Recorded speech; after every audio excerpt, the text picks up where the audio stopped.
তেলিয়ামুড়া থানা এলাকার বিভিন্ন স্থানে প্রায় প্রতিদিনই চুরির ঘটনা ঘটে চলেছে।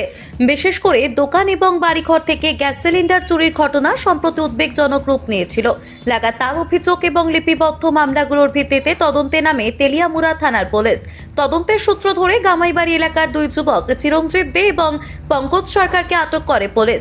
জিজ্ঞাসাবাদে তারা গ্যাস সিলিন্ডার চুরি সহ একাধিক চুরিকাণ্ডে জড়িত থাকার কথা স্বীকার করে বলে পুলিশ সূত্রে জানা গেছে।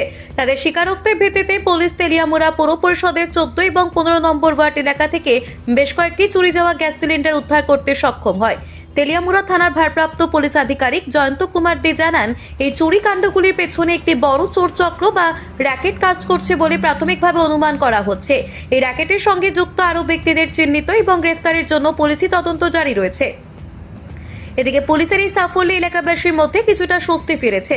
সাধারণ মানুষ আশা প্রকাশ করেছেন, দ্রুতই চোরাচক্রের সম্পূর্ণ পর্দাফাশ হলে তেলিয়ামুড়া এলাকার আইন শৃঙ্খলা পরিস্থিতি আরও সুদৃঢ় হবে।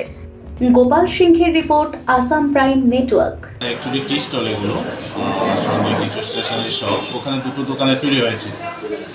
তো চুরির মধ্যে ওই দোকানে সিলিন্ডার নিয়ে গেছিল টোটাল, ওখানে 3টে, আরেকটা বাইক থেকে একটা সিলিন্ডার।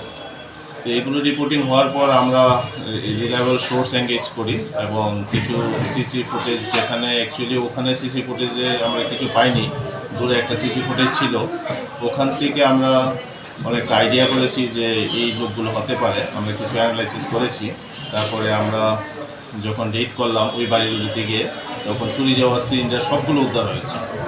এবং এখানে চিরঞ্জিত দে এবং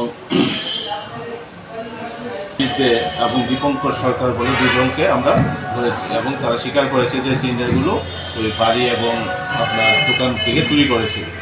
এবং আমার যতটুকু মনে হচ্ছে, তোমাদের সাথে এখন কিছু বলছি না, একটা র্যাকেট এটার পেছনে কাজ করছে এবং আমাদের কাছে আরও কিছু নাম এসছে, এগুলো আমরা ডিটেন করার চেষ্টা করছি এবং এদেরকেও এই কেসে আমরা বুক করব।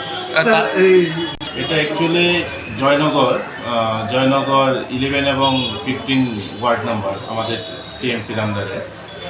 আর এদের বাড়ি গামাইবাড়ি, চিরঞ্জিত এবং দীপঙ্করের বাড়ি গামাইবাড়ি।